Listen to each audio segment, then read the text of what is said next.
জানতাছুন যে আজকে একটা আঙ্গর পার্টি হয়েছিল, যেহেতু যে বেশি গুল্লা খাওয়ার হবো এর একটা গামছা দেওয়া হবো, গামছা দেওয়ার সম্বোধনা করা হবো। আজকে গুল্লা বেশি খাইছে, কেরা খাইছে? কেরা খাইছে? এইটু ক্যামেরা মুখটা দেখা জানি। ফানান আজকে গুল্লা বেশি খাইছে, এই বুঝলা ফানানটা একটা আমি সভাপতি হিসাবে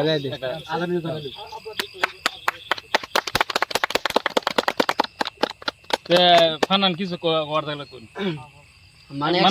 মানে কথাটা কি জানুন, আইনে মিঠাটা কি আগে তেনে খাই না নতুন করে খাওয়া হচ্ছে না আজকে বাজি লাগে পর দিয়ে হারে আইনে মিঠাটা বেশি করে খাইছি। মানে অ্যাকচুয়ালি যেটা আমি হোটেল বলে 5টা 7টা গুল্লা মারি, আজকে মারছি গুল্লা ভরাই ধরুন 20টা মতন 26টা মতন মারছি গুল্লা, কারণ এটা নিজের উপরে ডিপেন্ড করে আর কি। জিত একটা রাখছিলাম মনের মধ্যে, আশা করে জিতটা আমি যেই কাম করে জিত করে এটা হাসিল করে লাগে, এটাও আমি করে আছি।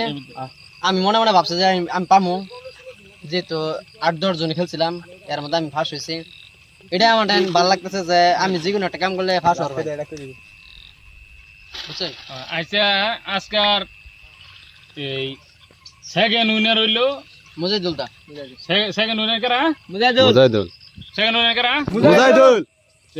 মুজাহিদুলে সম্বোধনা করবার ওখানা সেকেন্ড উইনারের আঙ্গর তরফ থেকে আজকাল লাগে থকিতে থাক, কালকা হেরে উইনার হিসাবে সেকেন্ড প্রাইজ দেওয়া হবো।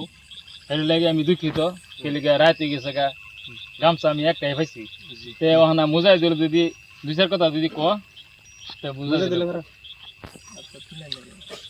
আমি কি কইতাম, মানে আমরা খেলছি গুল্লা দিয়া, মানে গেমটা খেলছি, খেলার মতো হ্যাঁ 20টা খাইছে, আমি তার মধ্যে হ্যাঁ মতো 15টা খার পাইছি। যেহেতু হ্যাঁ ফাঁস হয়ে গেছে, তারপরে হ্যাঁ গামছা দিয়া আদর নিদান লইলো। এটাই